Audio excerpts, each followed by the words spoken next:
Le message que le Seigneur me donne depuis la fin d'année passée, c'est Dieu cherche des vrais adorateurs.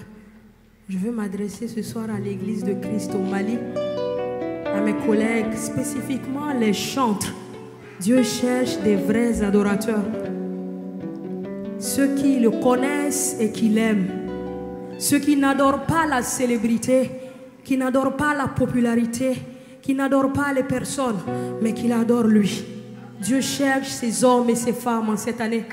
C'est les enseignements que j'ai donnés et que je vais donner toute cette année, que je donne tous les dimanches au choral. Alléluia.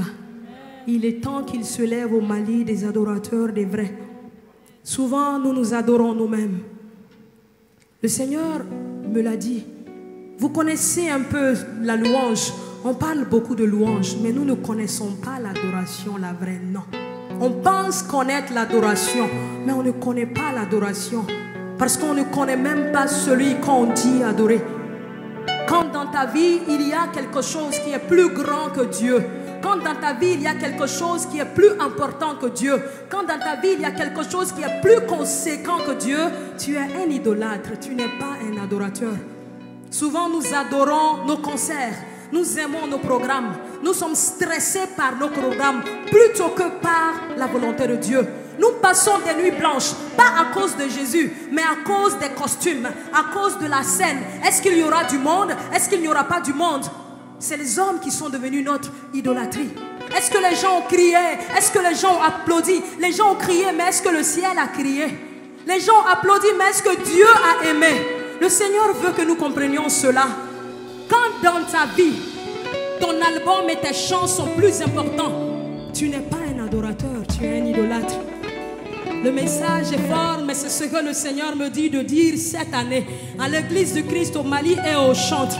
Il veut des vrais adorateurs. Le Seigneur veut des vrais adorateurs. Le Seigneur veut qu'il s'élève des hommes et des femmes qui le connaissent et qui l'aiment, qui ont une vie de prière, une vie de méditation et d'obéissance à sa parole, qui vivent des expériences avec lui, parce que c'est de ces expériences que nous tirons nos cantiques nouveaux. Il fallait bien que Daniel tombe dans la fosse aux lions pour pouvoir dire un jour que mon Dieu peut apprivoiser les lions. C'est cela que le Seigneur nous demande cette année. Est-ce que tu veux accepter d'entrer dans cette dimension? Arrêtez de chercher des followers. Ce n'est pas mauvais de chercher les followers, mais cherchons des followers pour Jésus. On n'a pas été crucifiés pour des hommes.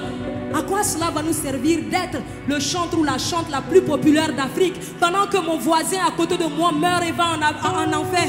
Tu n'es pas un adorateur, tu es un idolâtre. Tu t'aimes toi-même, tu aimes la popularité, tu aimes la célébrité, tu veux être vu. Le Seigneur nous aide cette année à venir à ses pieds pour comprendre ce que c'est que l'adoration, la vraie.